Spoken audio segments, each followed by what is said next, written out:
Je commence par la lecture. Le soir, Marie est venue me chercher et m'a demandé si je voulais me marier avec elle. Je dis que cela m'était égal et que nous pourrions le faire si elle le voulait. Elle a voulu savoir alors si je l'aimais. J'ai répondu comme je l'avais déjà fait une fois, que cela ne signifiait rien, mais que sans doute je ne l'aimais pas. Pourquoi me pousser alors? A-t-elle dit. Je lui expliquai que cela n'avait aucune importance et que si elle le désirait, nous pourrions nous marier. D'ailleurs, c'était elle qui le demandait et moi, je me contentais de dire oui. Elle a observé alors que le mariage était une chose grave. J'ai répondu non. Elle se tut un moment et elle m'a regardé en silence. Puis elle a parlé. Elle voulait simplement savoir si j'aurais accepté la même proposition venant d'une autre femme à qui je serais attaché de la même façon. Je dis naturellement. Elle se demande alors si elle m'aimait à moi. Je ne pouvais rien savoir sur ce point.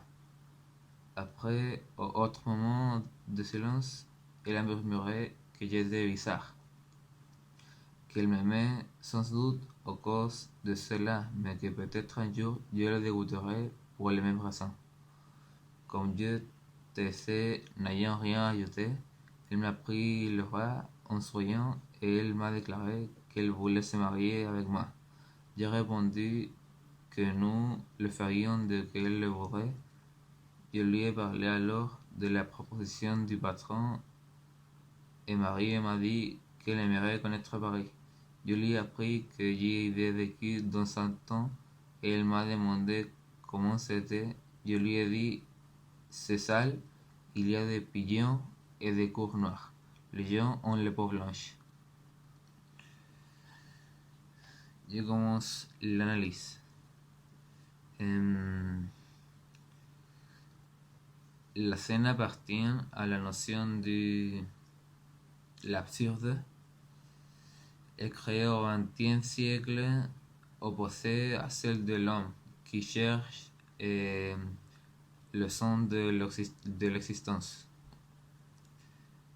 Camus, auteur dramaturge algérien du XXe siècle, publie son œuvre de l'absurde, l'étranger. Raconte le voyage de Meursault. Dans cette scène, Marie demande de mariage à Meursault, qui lui est égal. Et on verra la problématique de en quoi cette scène de demande de mariage bouleverse-t-elle les attentes du lecteur. Dans le premier axe, on verra Meursault, héros étranger, et dans le deuxième axe, on verra demande de mariage aussi étranger. Et premier axe, Meursault, héros étranger. Premièrement, Meursault est complètement aliéné à la société et au lecteur, car le lecteur ne peut pas se sentir identifié avec Meursault, n'est pas omniscient ni nous présente leurs sentiments.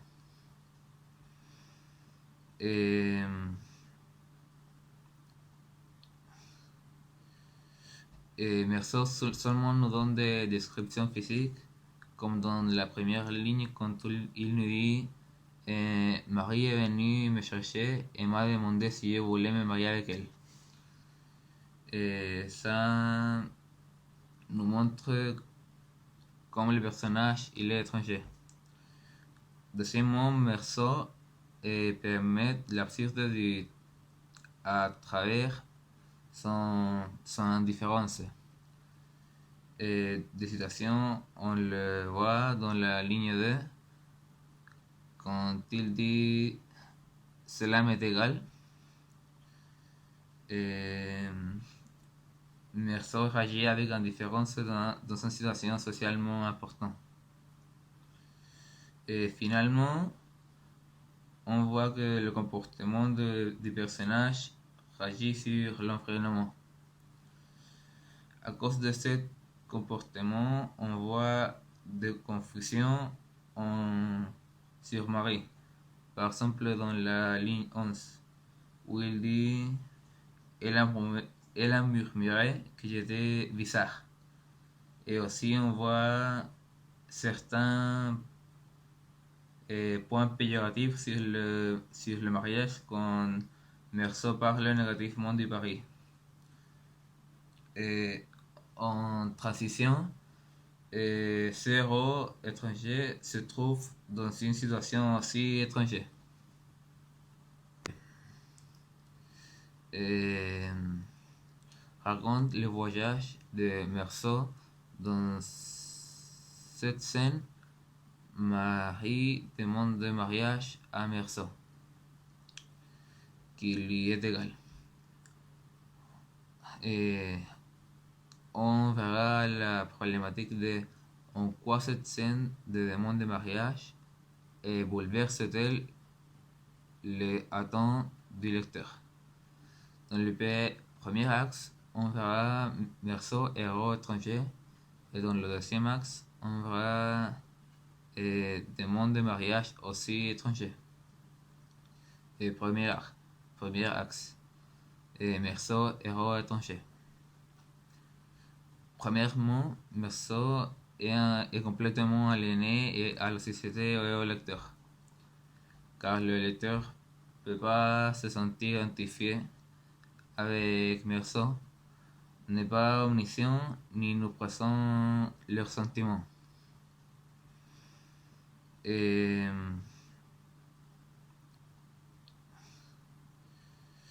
Meursault seulement nous donne des descriptions physiques, comme dans la première ligne quand il nous dit Marie est venue me chercher et m'a demandé si je voulais me marier avec elle. Et ça nous montre comment le personnage il est étranger.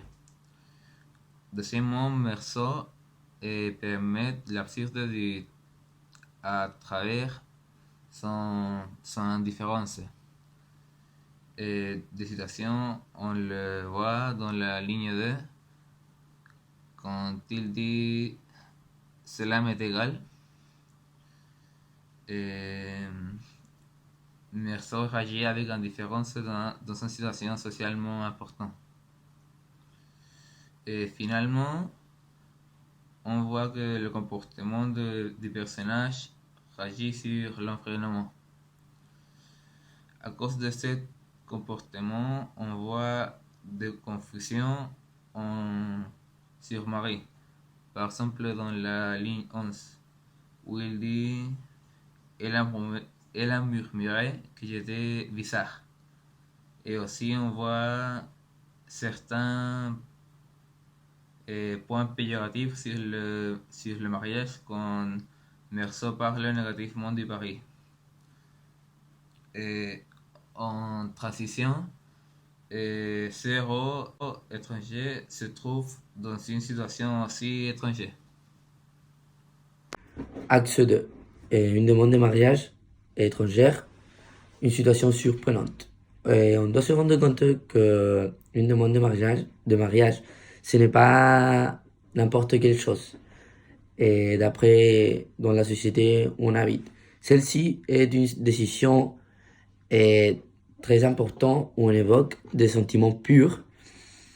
Et Meursault, dans le cas de Meursault, il se prend cette proposition à la légère, comme s'il était quelque chose de normal et simple. On le justifie à la ligne 2, où il dit « J'ai dit que cela m'était égal, et que nous pourrions le faire si elle voulait. Dernièrement, il ne faut pas oublier l'opposition de ces deux personnages, Marie et Meursault, que ont une vision totalement opposée du mariage, de leur amour et de l'importance de cette vinculation. Et aussi du temps et l'idée de Marie de vivre en Paris. Quand on parle de mariage, pour Marie, c'est quelque chose, et c'est comme un sentiment de rose, de pureté, et, et pour Morceau, et il lui est égal. Aussi, et ils ont des visions différentes de leur amour, car ils se demandent, et Morceau, il se demande à lui s'il l'aime de vrai. Et c'est pas un amour vraiment réel. Et, et aussi, on voit que Morceau, il se demande dans la scène si une fille, si notre femme lui proposait cette proposition de mariage, il, il lui est accepté aussi comme quelque chose simple. Ça. Ensuite, il y a les projections de le temps, dont Morceau ne pense pas, car il ne veut pas se décoller du présent. Mais Don Marie est très enthousiaste car il voulait avoir une relation avec Morceau et il pense à l'avenir. Et c'est pour cette raison que Marie lui demande du mariage. Finalement, il y a ces deux visions opposées de Paris, car Marie aimerait beaucoup vivre à Paris, car c'est un joli village. Mais Morceau lui dit que c'était sale, que c'était un village, qu'il y a des pigeons et et un village plutôt négatif, etc. Donc, en conclusion, on peut dire que cette scène de demande de mariage bouleverse les attentes de lecteur puisqu'il est un reflet de Morceau. Le protagoniste est le narrateur qui empêche l'identification de soi-même chez le lecteur et qui permet le contact avec l'absurde. Cette personnalité, qui peut être exemplifiée par sa vaste projection de l'avenir, amène plusieurs conséquences qui confirment une scène plutôt étrange et surprenante, et contraste avec la vision, avec la vision de la société actuelle. De plus, l'opposition de deux personnages présents contribue à la surprise du lecteur, car ceux-ci cherchent à faire ce même contraste entre l'avancée absurde du morceau et l'avancée de cette société. C'est alors que cette scène de demande de mariage bouleverse les attentes du lecteur.